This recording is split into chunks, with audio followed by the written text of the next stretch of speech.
What's up, everybody?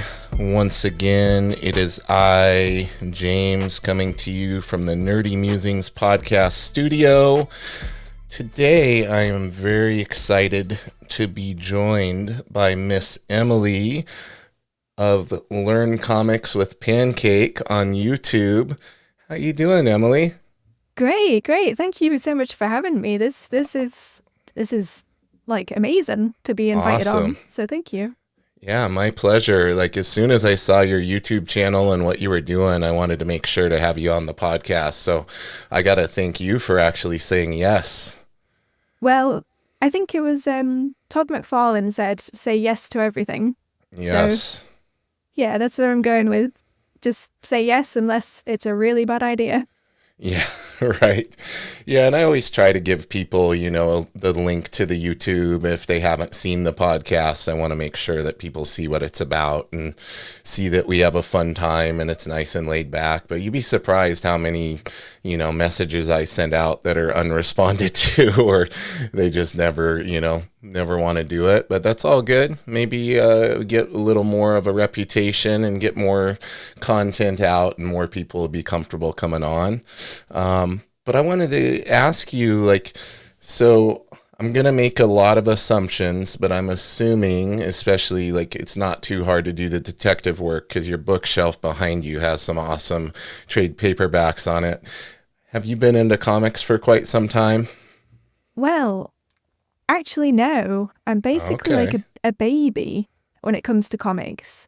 For some reason, on New Year's Day of this year, I was like, I really just want to go on YouTube and get myself back into drawing. Okay. And a video by David Finch popped up about the Loomis method, right? And Yes. I remember about 15 years ago, back in uni, when everybody was like, the Loomis method is the method. That was like the thing, yeah. Yeah. So I was like, maybe I should give that a go. So I clicked on the link, and I feel like I just went on this journey of like so much amazing information about art that I didn't really know about before. And it's just been like a whirlwind since then, Yeah. because I'd only ever read Hush before January 1st of this year. Classic Jim Lee. Yeah, Yeah. exactly. So it's been on my shelf since I think 2011 when I was in uni, and I never thought there was other comic books like that. I know it sounds really like a bit silly, but I was like, this is really cool. Yeah. But I never sought out more, and I feel like I've got a lot of catching up to do. So Well, that's an awesome position to be in. That's actually really cool. Yeah, I'm really excited for you because there's so much cool stuff people can recommend for you to check out. And man, I'm jealous of that because I've been into comics since I was probably I would say more serious since I was 13. So it's a long time. I'm up there in years, so I've been into comics for a very long time, and I really envy that because there's so much. It's almost like when you discover a TV show that has 4 seasons out and you've never watched it, and you get to binge it and discover all exactly. this awesome stuff, right? Yeah, so that's exactly what it feels like. It feels like every day is Christmas because I get to see so much art that is just absolutely wonderful.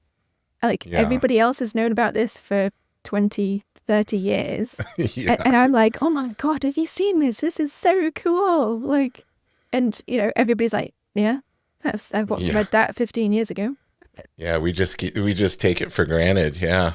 Yeah. So rewinding a little bit, so do you have a background in art? Was that something that you were interested in and kind of pursued prior to getting into comics?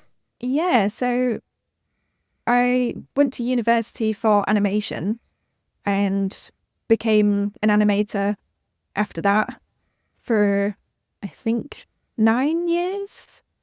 And then I took a career break and joined the police, which was Okay. sort of Now we thought my path was interesting. We were talking before before we started. Okay. Yeah. So Yeah. I joined the police and was a police officer for more years than I should have been. And Okay. I ended up getting injured on the job, and hence why January 1st, instead of working the night shift, I was at home and I was really bored out of my brains and decided to click on YouTube and just inundated with this brand new, sparkly, awesome world. So, Yeah. so I went on this wild journey of doing art but not enjoying it, and then getting a real job, you know, but found that wasn't, I'm too creatively minded for such a Right. strict environment, you know? Yeah. So, yeah, now I'm sort of thinking of what will my next career trajectory be? And, you know, maybe I can make this YouTube thing a thing, you know, rather than Yeah. just, I like to talk about comics and like hope that somebody else enjoys what else I have to say, you know? Well, it's certainly area of YouTube that while there are a lot of artists on there in art channels, there still isn't a ton. It's not like it's oversaturated, especially when it comes to instructional content. And I find what's really unique about your channel is these studies and breakdowns you're doing of the different artists. Like, not too many people are out there doing that. So I think that's a real, what would they say, a niche thing that you're doing, to where you're breaking down Jim Lee and you're breaking down Joe Madureira and all these people. And I dig it because I'm into all those artists, and seeing somebody be able to put into words what they're doing on the page with the artwork has really been cool.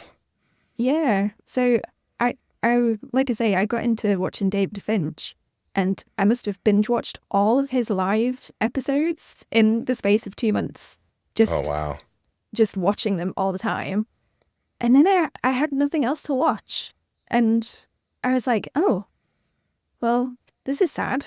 So I guess I'll just draw my own things and come up with my own sort of study plan. Yeah. And then, you know, like work wasn't like panning out, and that like they wouldn't have let me go on YouTube because, you know, security Exactly. reasons. Yep. So I was like, I'm going to try and do this wild thing where hopefully people will get over my accent and be able to understand what I'm saying. And Oh, no, your maybe, accent's great. That adds to it. yeah, surprisingly, some people have been like, you have a very soothing voice.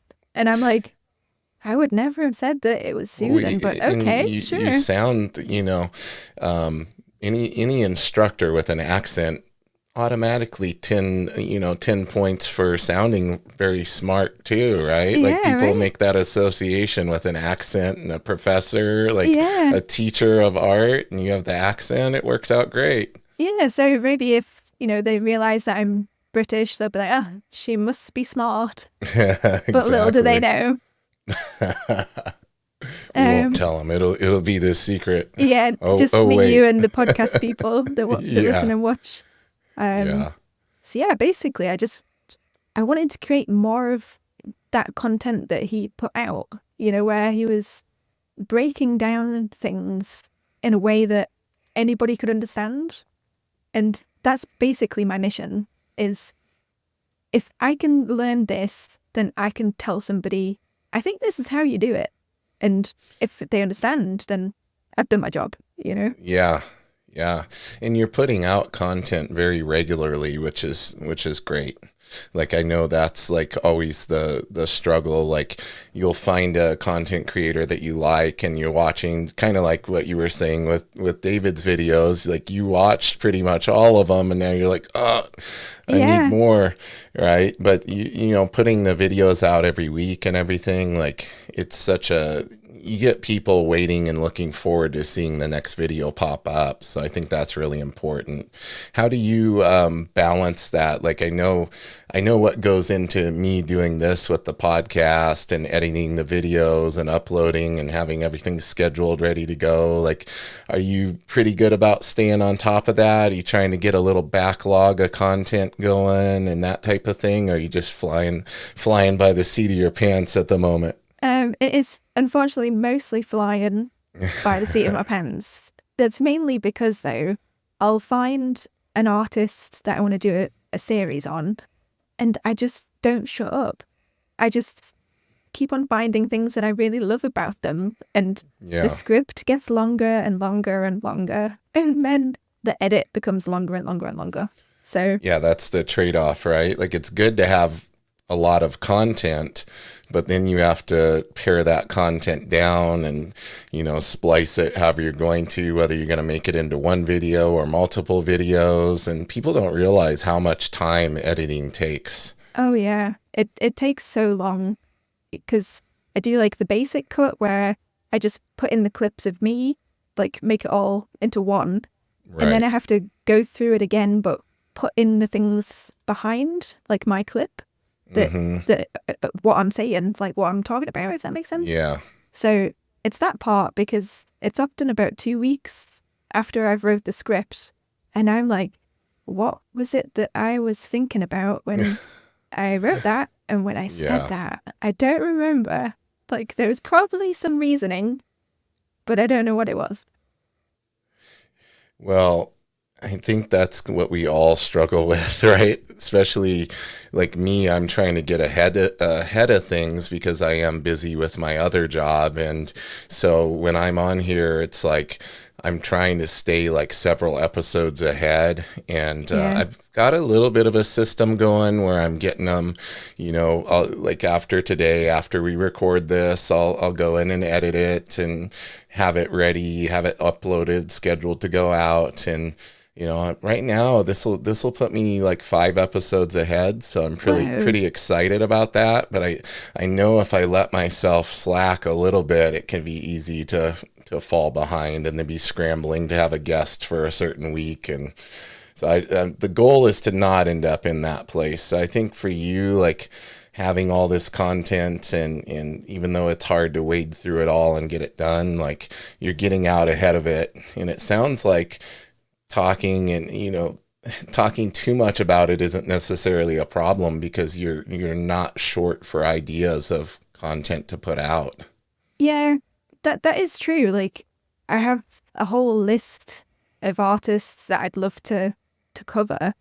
It's just sort of picking apart what it is that I'm saying and whether do people want to know that, or is it just something that I've seen, like a special effect or a building or something like that, and Hmm. do people want to know about that, or is that just me needing answers to questions that I pick up along my way? So Right. it's mostly just I've got to sort of make it as interesting as possible, but I'm not quite sure where the levels are of Yeah. is this interesting or is this not interesting? So I just end up putting it all in most of the time because Yeah. if I find it interesting, somebody else might find it interesting. Well, that's the thing. Like one person might not find that particular thing interesting, but then 10 others might, and vice versa. So it's cool that you're just kind of putting it all out there, and then the video is going to resonate with somebody, right? Exactly. So, you know, it, I can't stop myself. So we'll just see how it goes, I guess. So when you were in Mm, animation, like I don't think people realize how difficult that can be, like how much goes into that, like um, drawing your keyframes and all the in between stuff. And like when you were working in animation, I assume a lot of it was digital. Was it digitally done at that yeah. time? Yeah, I don't think I've ever had a client that wanted traditional 2D. It was mostly like 2D but digital, or 3D Yeah. and obviously digital. Right. Some VFX and compositing, things like that. So it was mostly just, if the client wants it, you have to figure out how to do it. And Hmm. clients quite often think they know what they want, but Yes. they don't. And They they won't don't. know that it's not that until they've seen several different versions. Yes, that's how it works. Like people don't realize.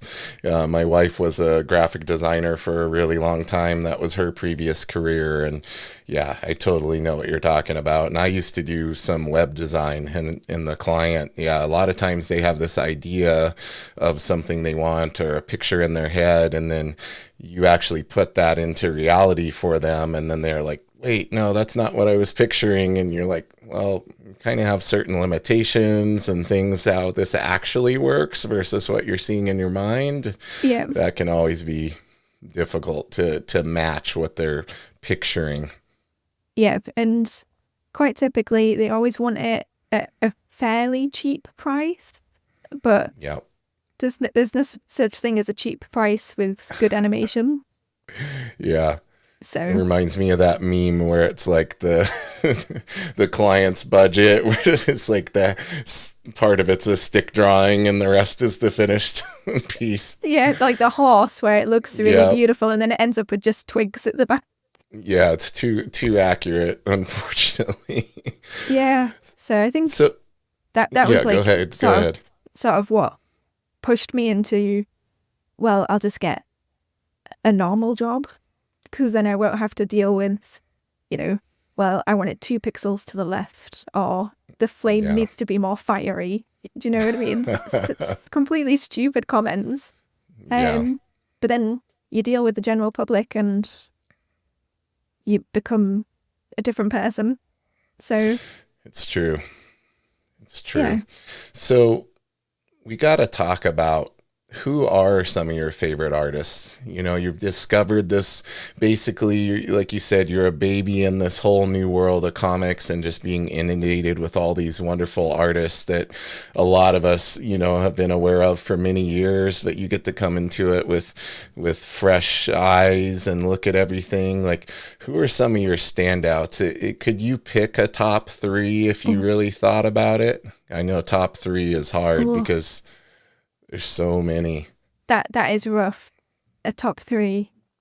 You don't have to put them in order. Okay. Would probably be Jim Lee. This is in no order. Yeah, no order. David Finch. And I want to say Joe Mad, but I also really like Adam Kubert. Yeah, So, Adam's awesome.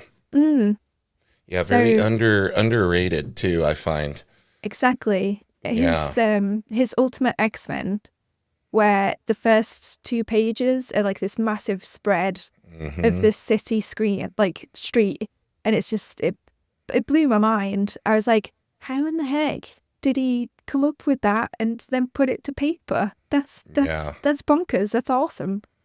So I think, He's truly a master. yeah. So I think that would probably be my top 3. I And think, they probably change yeah, because you discover somebody else and then that might bump somebody. yeah. Like, I didn't know who Joe Mad was until about a month ago, and there was always this one person on my YouTube videos that was like, you need to do one on Joe Mad. Like, every video I put out, you need to do one on Joe Mad. So I was like, okay, right, I will go and have a look and see what this Joe Mad person is all about. And Yeah. I clicked on Inhuman, and my mind just did that, like, zoom forward, and just was completely amazed. So I was like, yeah, Joe Mad has to be next. Yeah, It has to be next. Joe Mad's the man. Yeah.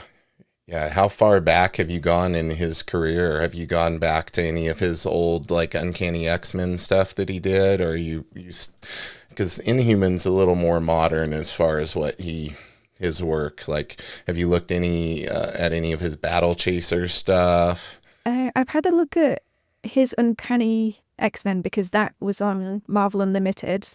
So I've had Okay. a look at that. But I was like, because I saw Inhuman first, I was always comparing it. And I was like, this doesn't seem like the same person almost. Yeah. You know, it seems totally wildly different. Yeah, So, his style evolved a lot. yeah, which I think is like a lesson that I definitely need to accept for myself, that your style will change and evolve, Yeah. because I'm so like precious about when I do studies in my sketchbook and when I draw, I'm like, is this what my style is? Do you know what I mean? It like, Oh, I totally know what you mean. I don't even know that I have a style. It's funny. Like I keep hearing like about styles, and then I look at my own work and I'm like, I guess I could see some influences on certain things, but I don't really consider like that I have a style at this point. So yeah, I don't know, like, how do you develop a style? I guess it's just a journey, right? yeah, that's what I've sort of come to the conclusion of, is that it will change, and that is okay. You just need to accept the flow of a Yeah. style change. Because I was like, well, I really want to do like a little series of something, but every time I drew the same character, it looked sort of either like David Finch or Mark Silvestri or Joe Mad, whoever it was that I was studying at the time. It would sort of Yeah. like just seep into my being. And, Learning through osmosis. so everybody that I studied, I just become like a poor man's version of that comic artist. Yeah. So That's not a bad thing, though. I think it's just all part of the process. yeah, yeah, I think so. And like I said, I am such a baby to all this stuff. So I've got so much to catch up on and to learn about and to read. I'm just every day, I'm like, this is awesome. This is amazing.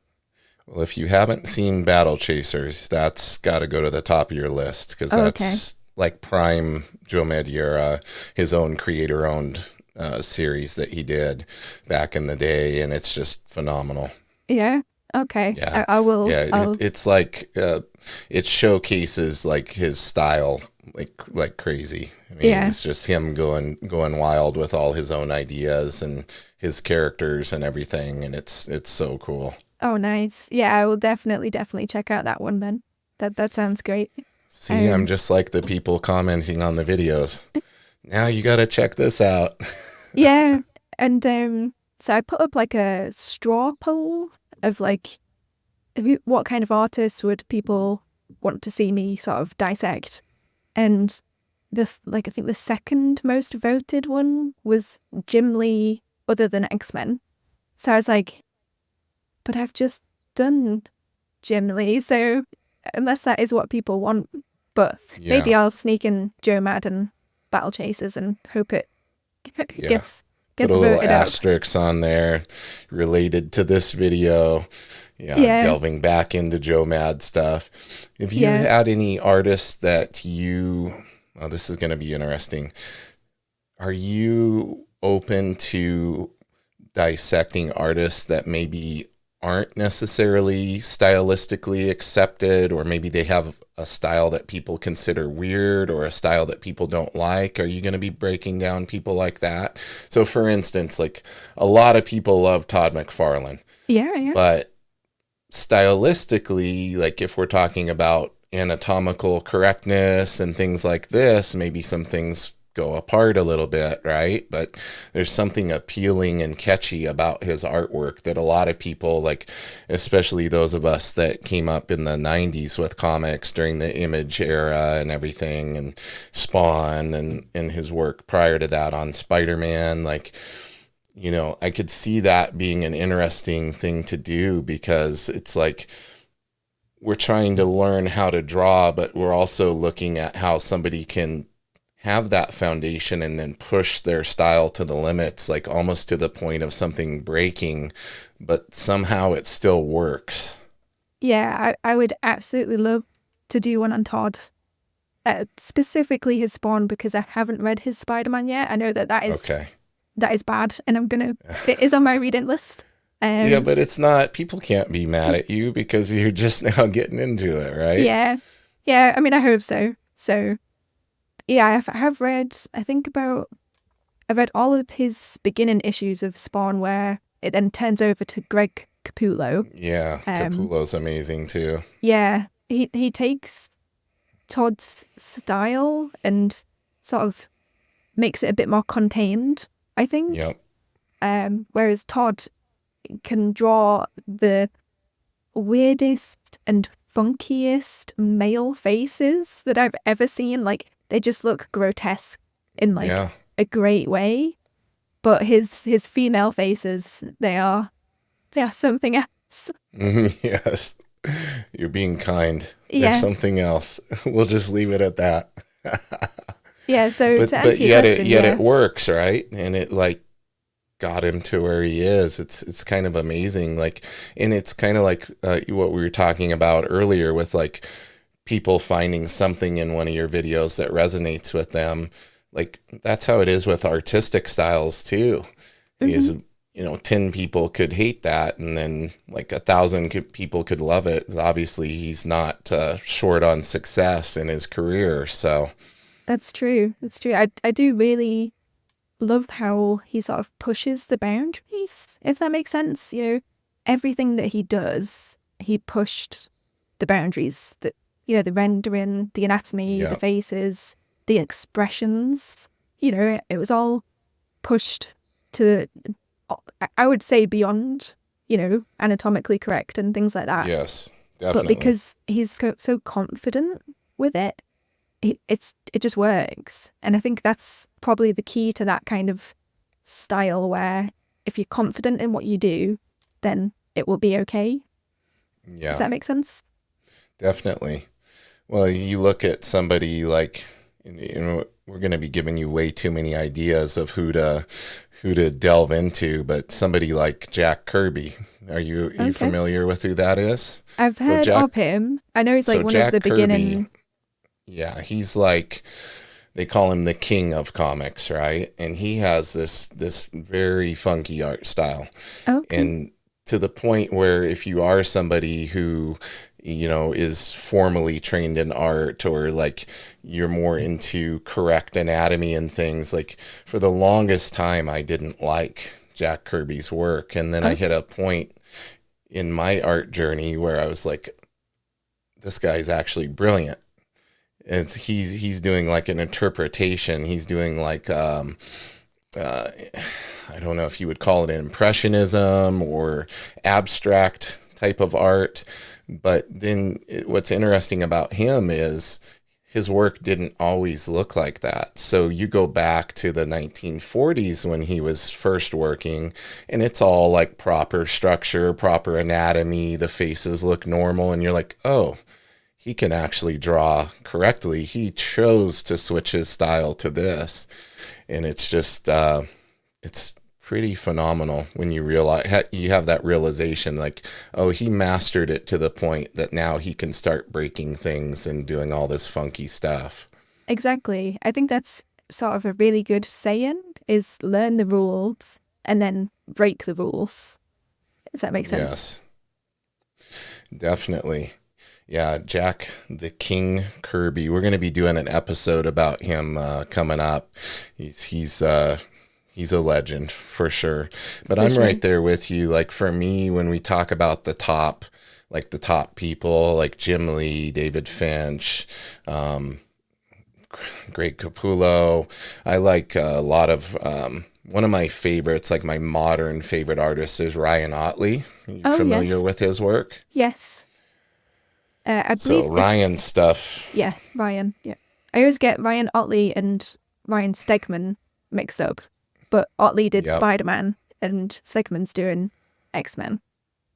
Right. Yeah, Stegman's doing X-Men now, but Stegman did a lot of Spider-Man stuff too, because their styles are just kind of suited for it. So Yeah, I actually knew both of them before they broke in. So I used to chat with them online, and I actually created Ryan Stegman's first website for him, like before he broke in and went pro and all of that. So he actually paid me in pages of original art. Was Ryan Stegman? He's like, "Can I pay you in original art?" I'm like, "Heck yeah!" So I have a lot of original pages of his first work he did for Marvel and stuff. That is absolutely wild. That's Yeah. awesome. You want to talk about a style change. Like you can see some of his essence in the old work, but he evolved so much. Oh, It's crazy really? to see. Huh. Yeah, I think they're on my list of artists to sort of A, read, and then B, do a big study series on. So it'd be really good to sort of Yeah. see that style change over time. Yeah. Definitely, I'm sure everybody has told you got to check out Invincible Everybody, cuz yeah, everybody. Otley did like a crazy like 120 some issue run that he drew and penciled and inked most of. So he did have another inker on there, but majority of the time he was on the book, he penciled and inked his own work, and it's just phenomenal. Like literally some of the best work of his career. Wow, that's wild. Yeah, I will absolutely check it out. I'm currently on Kirkman's Walking Dead, so once I finish that, I'll continue my Kirkman marathon and hop over to Invincible. Yeah.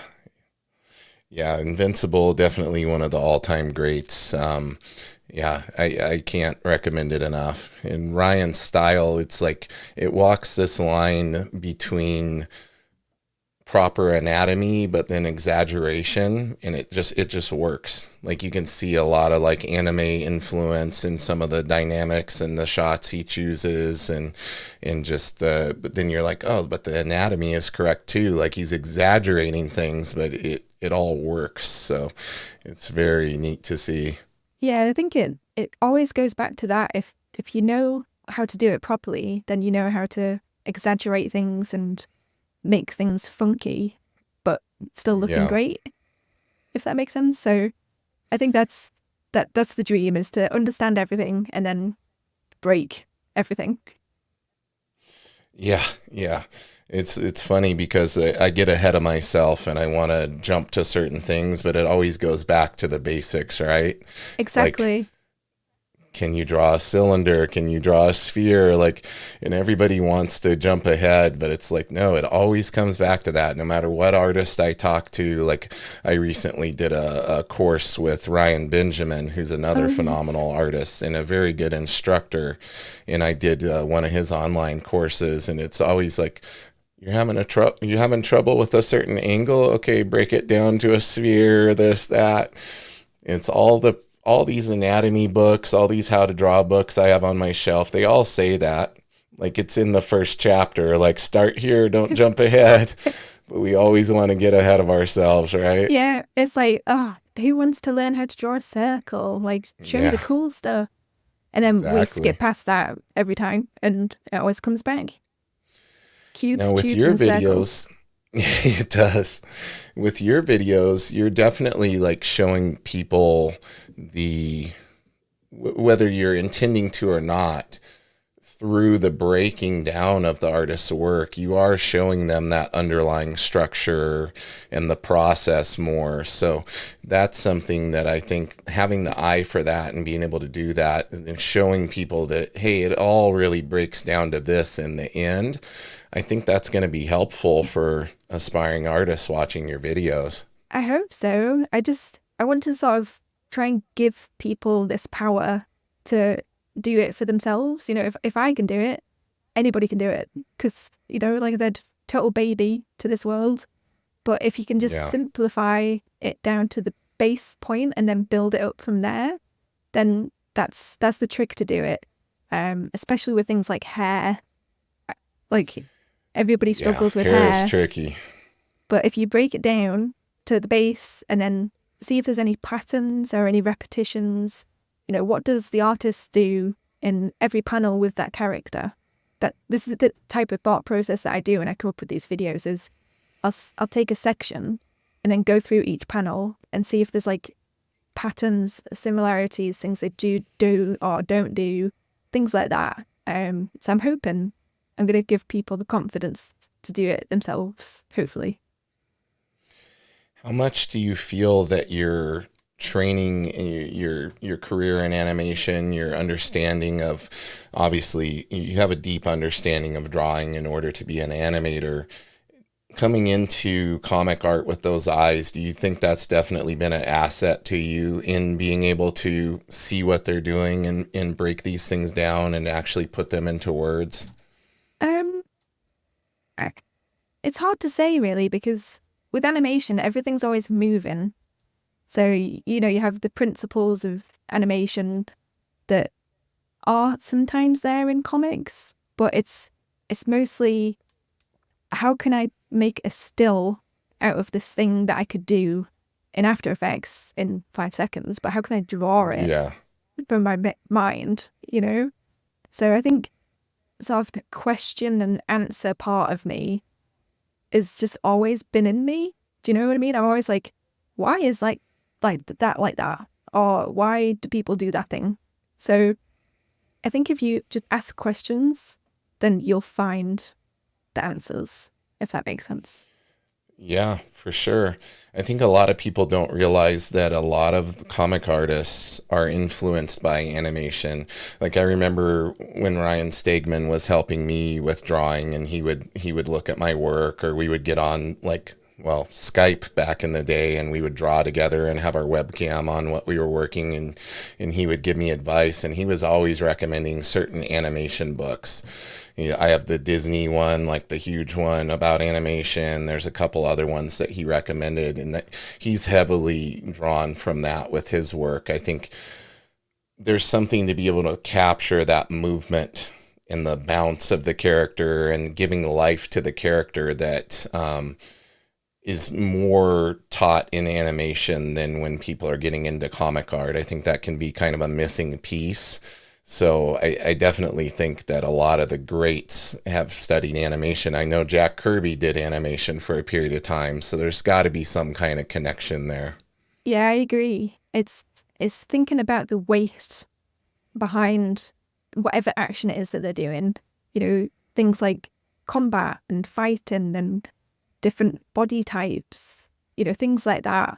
That sort of does trickle down from animation, where you need to think about, well, like what I loved about Jim Lee actually is that every time people were just standing, everybody would be standing differently. So Yes. he would think about this like weight and personality, and that is something that I think comes more from animation. People that have studied that type of work, because you always have to consider that. Whereas when it comes to comic art, it's like you need to be able to draw anatomy, so you just draw somebody stood up. You don't think about personality and the weight of the person and how that bears down on every single thing that they do. Yeah, this is true. Yeah, I was just thinking about J. Scott Campbell too. He's another that was heavily influenced by like Disney animation and stuff, and you can really see that carry over into his work, like the movement on the page and the weight and the personality of the characters. Like it's definitely a common theme with the people that have the animation background. I think they have a little bit of a leg up in conveying a lot of that stuff. So you're kind of already set up for success here if you want to continue pursuing this. Well, here's the hope. And I mean, that's the plan, you know, work it out one way or another and hope that it works out. So we'll see how it goes. I'm enjoying myself, which is, I guess, the main thing at the end of the day. Yeah. Yeah, the main thing is keeping it enjoyable for yourself, for sure. Yeah, keep it fun, even though it's kind of like your passion is turning into a little bit of work with doing the videos and things. Like if you keep that enjoyment and all of that, you'll be good to go. So along with that, I wanted to ask you about your aspirations as far as you as an artist yourself. You're toying around with comic art and things. Is that the direction you're leaning towards as far as where your artistic journey takes you? I think definitely in terms of art, I feel like I've done a lot of animations in my life. I'm sort of very bored of sitting in After Effects and just waiting for the render to be done. Whereas, It's like pulling teeth waiting for those renders. yeah. And then it renders out and there's a black frame or the voice is slightly out of sync and you're back to the beginning. So yeah, I'm just absolutely loving this journey of discovering like my comic art voice, I guess, and just learning and studying. It's just amazing because I feel like my brain is literally just going whoosh every time I pick up a comic book. So there's so much to learn, and every day is amazing when that's the case. Do you see yourself pursuing this as a career? As far as like, do you see yourself putting a portfolio together and potentially, submitting work to the big companies? Or do you think more you might lean towards doing something creator owned to where you have a little bit more control? Or do you just want to keep it fun and do the instructional stuff and kind of see where that takes you? I think I'm going to say for, July of 2024, I probably don't want to do the whole put together a portfolio and go to the big comic book people because I just don't feel like I'm anywhere near good enough for that. And it will take me a long time to get to that point. And Right. I've spent like nearly 10 years of people, oh, I don't like that part, so can you just move it a little bit to the left? Or, sort of having no creative direction. Whereas now I feel completely allowed, the only limit is my ability and what I know and how I can do it.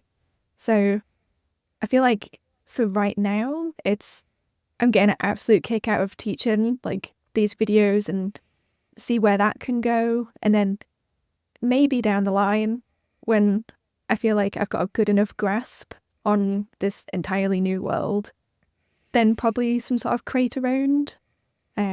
But that's a while away for me.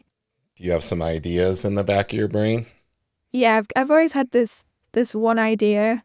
Don't give it away. Someone will steal it.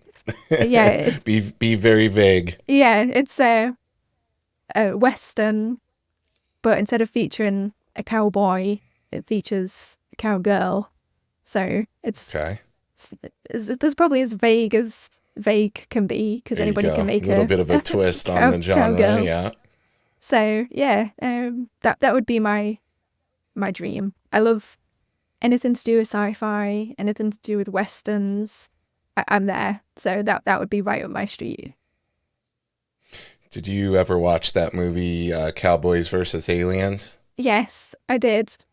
Because that's actually from a comic. I believe that's actually from a comic. Yeah. Oh, well, I'm gonna have to fact check myself when we get off of here, but I'm pretty sure that came from a comic book. Well, that's going to be going right to the top of my reading list if it is, because there's nothing better than westerns, and especially if it's got some sci-fi elements. I'm got there. Western with aliens. Come on. Yeah, I'm there. I'm so there. So yeah, that's the plan, I think.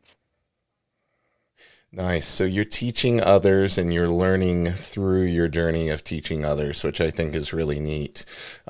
What's the biggest advice you would give? And you're gonna say draw circles and cubes and cylinders, but what's the biggest advice you could give somebody who's just starting to get into comic art? Like, if you could give them your like top 2 things they should be focused on in the beginning, what would those be? Oof. I would say don't ever forget the basics. So don't forget your cubes, tubes, and circles. And the second part I would say is if you find something that you like, ask yourself why. Like, what is it about that I like? And same for if you don't like something. If you don't like an artist, why is it that you don't like that piece of work? Because those answers will give you a whole like journey for your brain. of learning. I like it. That's great advice. Do you have, like, if you were going to recommend somebody instructional books and things, do you have some standout instructional books or videos? I mean, David Finch, obviously, his YouTube channel is one of the ultimate resources. Do you have any other like books or artists that have YouTube channels that you would recommend to people? Oh, that's a good one. I know Proco has a lot of like just general really good art advice, but I Yeah, think and everybody knows about Proco. their Marvel, their paid Marvel instructional series is crazy. Like there's so much good content in that. It's like they keep uploading. I think they finally finished it, like uploading all the videos, but it's huge now. There's so many. I'm happy I purchased that. I'm wading my way through it. It takes all the way from, most basic coming up with an idea, storytelling, camera angles, anatomy, like, and they have like some of the top artists teaching it. So it's really, really well done. So yeah, definitely Proco. Who else do we got from there? I'm really, really bad at colouring. So my favourite sort of colouring person to go to is a guy called the Lighting Mentor. I don't know if you've heard of him. Okay. I don't know if I've heard of that one. So he was a sort of light designer for Pixar and Disney and places like that. And the way that he describes how you go about colouring and lighting your scenes just was totally just clicked in my brain immediately. He basically says, when you go to colour a scene, think about the light that is in that scene first and treat the local colours, so skin tones, hair, t-shirts. Don't think about that. Just think about the light and draw that in first, because the light affects the local colours massively, Right. if that makes sense. So Yeah, with bounce light and everything else. Yeah. yeah, so he basically says like, the light that is in the scene affects the colour of the local colour. So skin tones may look purple, but we know skin tones aren't purple in real life. They're, sort of pinky, beigey. So that just sort of like clicked into place for me. I was like, whoa, that's wild. So I would say to check out the Lighten Mentor. He's really good. Awesome. I'm going to have to add him to my list. Have you ever checked out Richard Friend's YouTube channel? Yes, he's got tons of videos. Tons. And I know and he his does like his Patreon is amazing too. There's like a ton more videos that aren't on YouTube that are on there. I think he's like over 800 videos on his Patreon. That's a lot of videos. See, I'm giving you another one when you're ready to binge. Yeah.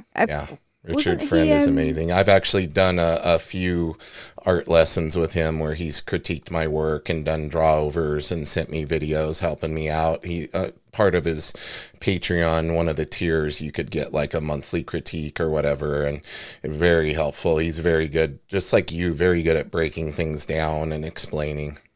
Yeah, that's really cool. I will definitely check out. I definitely subscribed, but I don't think I'm part of his Patreon, so I'll have a look at that as well. Yeah, his Patreon, highly recommend. Yeah, phenomenal stuff on there. And you want to talk about like going on and watching live streams, like he's got a ton of live streams that you could spend all day and several in the next 12 months watching for sure. Nice. Well, that's where I'll be. That's me sorted for the next year. Yeah, along with all the other things people are constantly recommending to you, right? Yeah, it's great though, because I'm never ever going to be bored again. That's the way I see it. Now, what's the art scene? I'm assuming well, you said you're British, correct? Mm-hmm. Like are you in England? Yes. Okay. So what's the comic art scene like in England? Like talking to people, in different areas of the world. I actually had a artist named Erica D'Urso on here the other day, and she was in Italy. So, and she was telling me like in Italy, like art, like comic art, people don't see the value in it like they do here in the States. So here in the US, like comic conventions are huge. Like people are willing to pay a ridiculous amount of money for original art and things. And she said there, like if she goes to a convention there, she has to like drop her prices like to the point where it doesn't even make sense to go to the con because people just don't pay like they do here. They just don't see the value in it. So she was saying that it's a different, like maybe it's a cultural thing, but do you see any of that there, or is like comics and comic art like highly valued and respected there similarly to here in the US? Hmm. That's a good question. I'm not entirely sure because I'm like baby faced to this whole world. Right. But I do know that anime and manga are pretty big. Like we do have sort of local comic cons and stuff in the big cities, and I think it's mostly sort of TV shows and mainly anime and manga people that go there rather than comics specifically. But I could be totally wrong.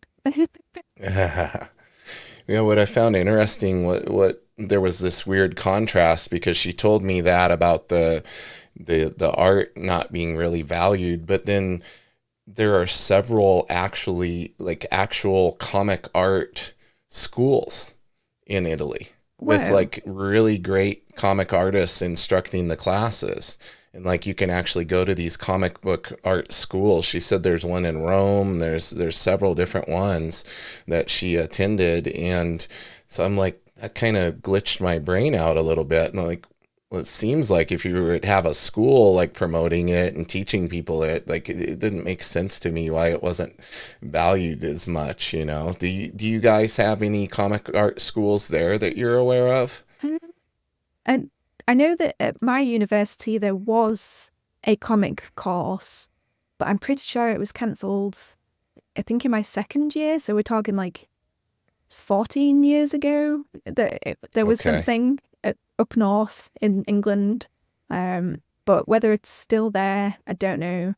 But I think in general, like people don't really read comics as much over here. It does seem to be, at least from the analytics on my YouTube channel, it seems to be mostly the US and You get Canada. a lot of US traffic on your Yeah. site, on your channel. Yeah, so it's mostly the US and then Canada, and then bizarrely Brazil is Oh, somehow the third. interesting. Yeah.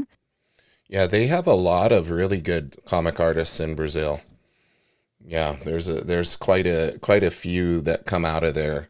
So I'm wondering if maybe it isn't a little more uh I don't know if respected is the right word, or maybe it's more popular there because I know several like Joe Bennett is a really amazing Brazilian artist. Like he did a long run on the Hulk and stuff, and Mike Deodato Jr.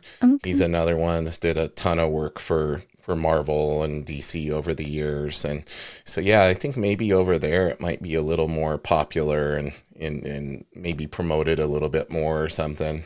Yeah, I'm just happy that it's still booming, or at least it seems to be sort of still going, especially if it's just in the Yeah, US. Like, if we can make it more popular, then we can sell more books, get more art, is the way I see it.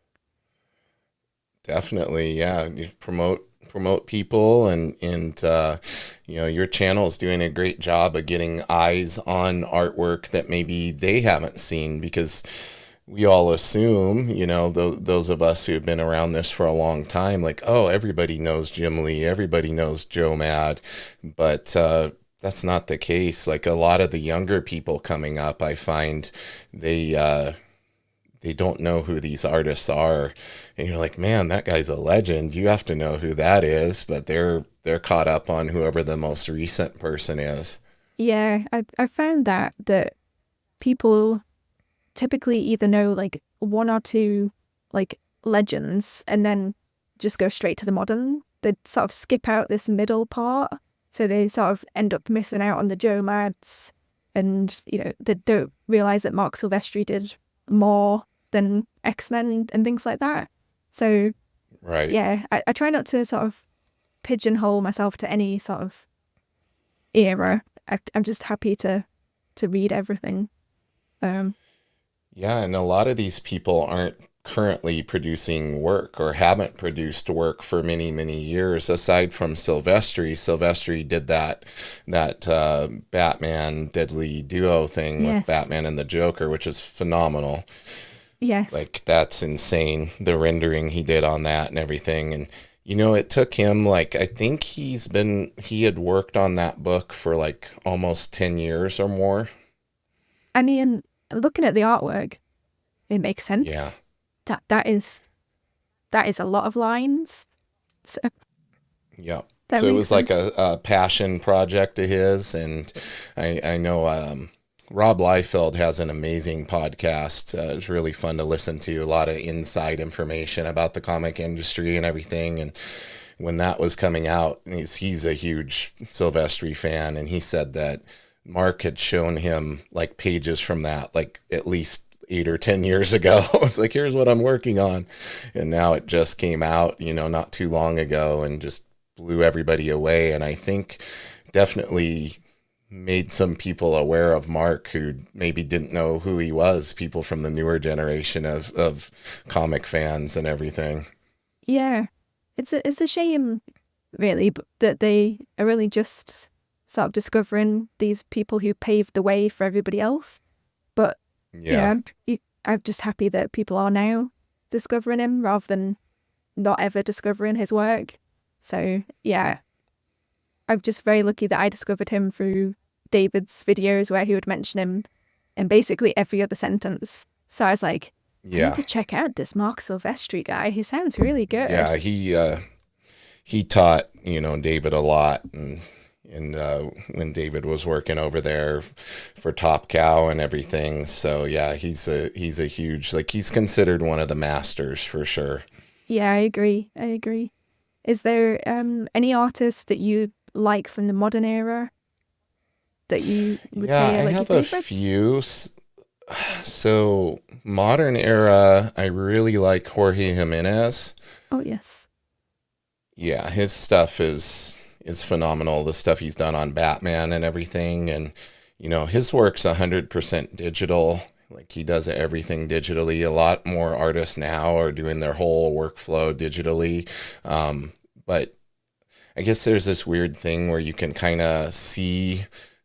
You can tell right out the gate something's digital, and then there's other artists that hide it a little bit more. I think he kind of walks that line, but he does so many cool effects and things with his work. Like, I love his stuff. Trying to think, like, there's a artist named Jeff Shaw who he's phenomenal, and I don't know why like more people don't know about him, but he's like insanely talented, and he's done a lot of work for Marvel. He's done a lot of covers. He's done some books for them, but he's done a lot of independent like stuff for Image and stuff. There's a series he did called The Paybacks, which is like Donnie Cates was the writer, who's done a lot of really cool stuff, and Jeff Shaw did the art on that, and that's phenomenal. There's a few other books with Image that they did together, so same team, that you kind of find out that they're connected. Like, you learn they're within the same world as each other. Nice. Yeah. And there's another book, couldn't recommend more. It's called God Country. So that's another one that they did together. Oh, okay. I think I've heard of God Countries somewhere on the internet grapevine. Yeah. Yeah, and that one actually I think it got picked up for either like a series or a movie that's in production. Yeah, so I think more people are going to be learning about that one soon. But that's like just crazy good creator-owned story, amazing artwork and everything. So Yeah, I have too many to count. Like Ryan Otley's still my favorite. So anything he does, I follow. I talked to him. He was actually here in Washington State. There's a convention called Washington SummerCon. That was 3 or 4 weeks ago, and he was here. And I asked him. I said, "You probably can't say what you're working on, like what your next thing is." But he told me it's creator owned. That's all he could tell Ooh, me. It's like his own creator owned book that he's working on. ooh, that sounds good. So yeah, so I'm super excited to see what that's all about because anything that comes from that guy's mind is probably going to be pretty awesome. Yeah, yeah, I'm there to check it out as well. That sounds great. Have you seen So, any of oh, the go ahead. have you seen any of the, is it Ghost Machine? That sort of new Ghost world. Machine stuff is, yeah, I like all the artists on there. I'm a huge Gary Frank fan. Yeah, Same. his work is amazing. Brian Hitch, like he's another underappreciated artist that's been around for a very long time. Francis Manipoul's on there, and the one that I'm really looking forward to that they're teasing at San Diego Comic Con is Ivan Rice is doing a kind of a horror book, which is interesting because he's always done superhero stuff. Yeah, so I'm definitely on the Ghost Machine bandwagon.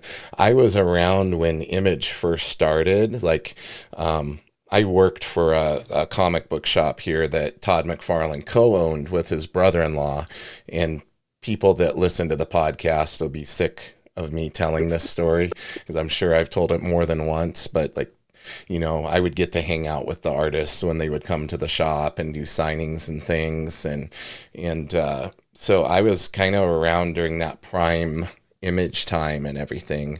And I can say that this whole Ghost Machine thing is giving me the same vibes. Like it's the first time I've like really been excited about this whole new like universe and things that they're coming up with. Yeah, I mean, obviously, I wasn't around for the Image to see it happen, but yeah, this is exciting. I feel like something is bubbling and it's getting bigger and bigger. And Yeah. like you said, the artwork that is coming out is amazing, and especially I can't remember what it's called. Something Town. Ivan Rice's Something Town. I can't remember the horror Oh comic. yeah. Yeah, It, the horror it's one, yeah. it's gonna be so good. Like I've seen the teasers that he's put out on his Instagram, and it looks amazing. It looks awesome. Yeah. I'm so jealous of the people that are getting to go to San Diego Comic Con this year because he's going to be um, giving out ash cans, like black and white teaser previews of that book. Ooh. I'm like, oh man, I might end up going on eBay and buying one. I've done that before. Somebody goes on there and marks it up a bunch and puts it on eBay after they grab it. I'm like, dang it, am I going to do that again? Probably. Well, is it cheaper than a flight in a hotel? Then 100%. yeah, then that's the way I would justify it. Yeah. Have you ever gone to any comic book conventions? Is that something that you do or that you would like to do? I've never been to one, and I would absolutely love to go to one because I feel like I'd be around my people, people that understand, Yes. my love and my passion for this. So I'm hoping to go to one. I just need to sort of figure out which one to go to and just go. I'm excited. Yeah, I find that like everybody's so nice. Like you go to these comic book conventions, like maybe it's something to do with being similarly minded and appreciating the same things, but like in my experience, I've gone to a lot of different conventions and it's just fun to be around the people. Like everybody's wanting to talk about their passions and the things that they like. And even the artists, in my experience, are like very approachable and you can ask them questions and learn from them and watch them draw their commissions and things. It's just such a wonderful experience. Yeah, I'd love to sort of, like say, just watch them work because I've only ever Yeah. seen, videos of people online draw, but to actually watch somebody that you have watched and followed their work and see them do it in front of you, that would be very cool. To be able to see what sort of techniques that you thought they did, but they didn't actually do that anyway. Yes. Yeah. And something about, just watching people draw traditionally, because so much is digital nowadays. So getting to see them actually put pen to paper and everything, it's really cool. Do you work at all traditional, or are you strictly all digital these days? I've sort of flipped it on its head. So obviously when I was in animation, that was 100% digital.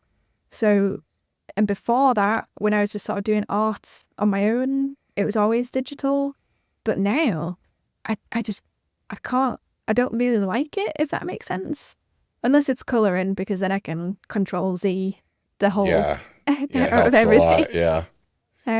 But yeah, Inking too. Like inking can be a little, I think inking is daunting, because just when you're doing it traditionally, the permanent feeling of it, even though you have white out, you can correct and everything. But yeah, it always scares me. Like I'm inking that Hulk piece behind me, and I'm like always like every line, I'm trying to be so careful, but which is what they tell you not to do. Like you're actually supposed to move more quickly and stay loose. But getting to that point for me is very difficult, because I'm like, it's so permanent. I don't want to mess it up. I love how the drawing turned out. Now I don't want to mess it up when I'm inking it. yeah, I think that's sort of one drawback with traditional is it's sort of a bit permanent, but Yeah.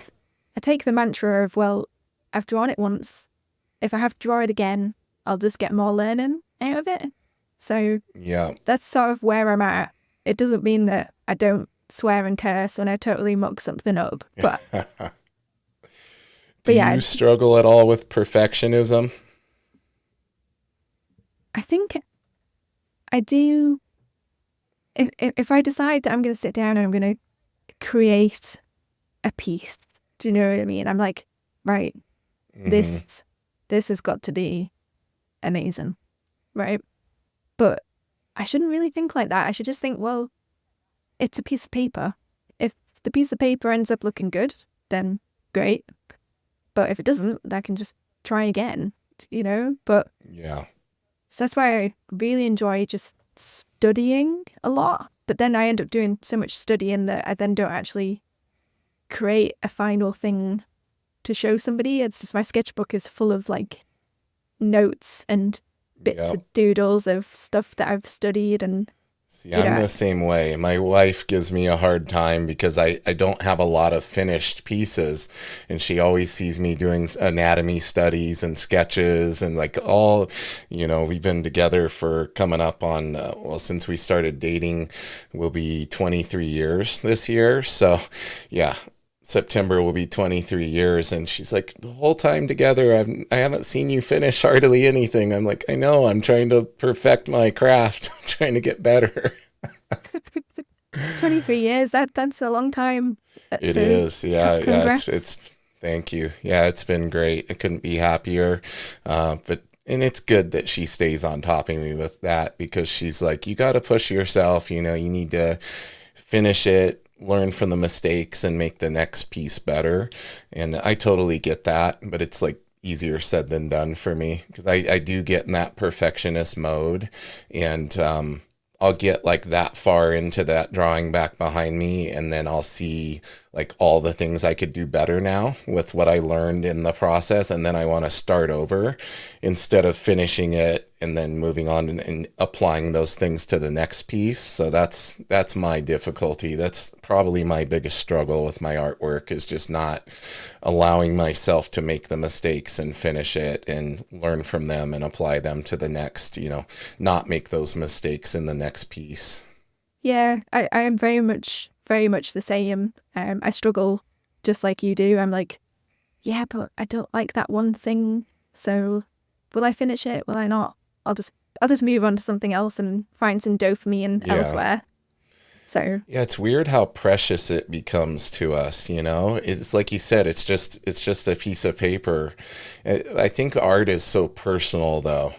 And especially if it's something that we think we might show to somebody else or we might post online, I think that gets, a little bit of that trepidation because you're like, oh, I want to put my best impression of myself out there. So I probably just psychoanalyzed what holds me back on it. We've figured out the problem between us.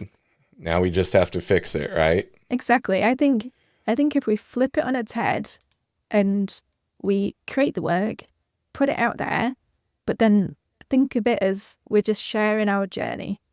That's probably the way that we should think about it. Yeah, and showing everybody else that, we're at this point in our journey, and maybe to us that's not great, but somebody who's just starting, they look at that, they're like, I could never do that, and we think it's garbage, and we're like, what? But they're taking inspiration in seeing how many levels it is above them and wanting to try to get there. So I think we all kind of need to take it with that in the back of our brain to where it could be helping somebody else out there who is looking at it and aspiring to it. We don't think of it that way because we can only see the flaws, right? Exactly. When I sort of rediscovered sort of art and drawing, I did this thing every week where I took the first page of my sketchbook that I bought in January for rediscover art. I took that first page, and every week I drew the same character, if that makes sense. So did it for about, I think, 7 or 8 weeks. I drew the same character, but you could see the progression. So that's what I would sort of that's cool. recommend to anybody, that if you want to see progression, challenge yourself to draw the same character every week, but learn something every week and then adapt it for the next version. It's just wild to see sort of the progression and how things have changed and how everything evolves. So that's awesome. No, that's great advice. Yeah, that's what I would do. And it's a helpful reminder for myself to actually sort of finish something, because only then you're going to see that progression like I did. Exactly. Well, to kind of close things out, I've been saving this question I had in the back of my brain for the end here. So the channel is Learn Comics with Pancake. Mm-hmm. Where did Pancake come from? I have to know. Okay. So I'm a huge geek.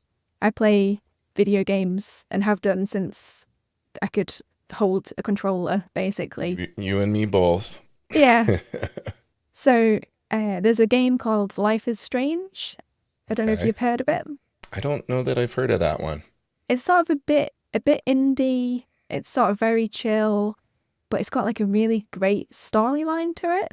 Okay. And basically, one of the characters, her dad died in a car crash before the games began, right? And that's part of like her character and stuff. And in the prequel game, there's these characters that are, asking her about her dad. And she's like, oh, well, he, like the people are like, oh, he must have been very responsible. He must have been a very responsible parent to sort of bring you up like this. Right. And she just comes out with, yeah, but then he became a really responsible pancake. And it stuck with me. So when sort of the prequels were coming out and I was on Tumblr and totally fangirling, I was like, responsible pancake. That's what I should be. And then it became super responsible pancake, so that I didn't just totally rip it off. And then fast forward, I don't know, 8-9 years later, I came to this YouTube channel and I was like, I'm just going to take my Instagram handle and just shorten it a little bit and put comics in there. So it became Learn Comics with Pancake. And everybody just calls me Pancake now. So I've just, there you go. Just living the pancake life. It stuck. Yeah. Well, awesome. I've had such a great time hanging out with you today. I understand it's in the evening there. I don't want to keep you too long. I want to give you a chance to let everybody know where they can find you online, the best places to follow you and everything. So the stage is yours to get the word out to everybody. Well, yeah, I mean, if you just type in Google, learn comics with Pancake, my YouTube channel will come up, and probably my Instagram, which I think is Super Responsible Pancake. Yep. I don't post too much art in there because most of my time is spent making videos because that's my Yeah. jam. So if there's artists that people want to tell me about because I should read them, then let me know.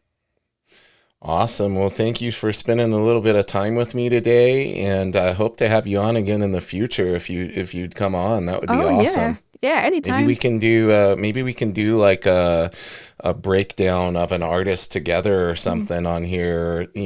Some kind of collaboration. That might be fun. That would be awesome. I'd be so down for that. Okay, for sure. I'm gonna hold you to that. Yep, it's all recorded. It's all on the screen. So Got your word. I've got your word. exactly. All right. Well, I'm gonna hit the outro. Emily, thank you again. You have a great rest of your evening. Hang out with me for a moment. Here's the outro, everybody. Keep it nerdy.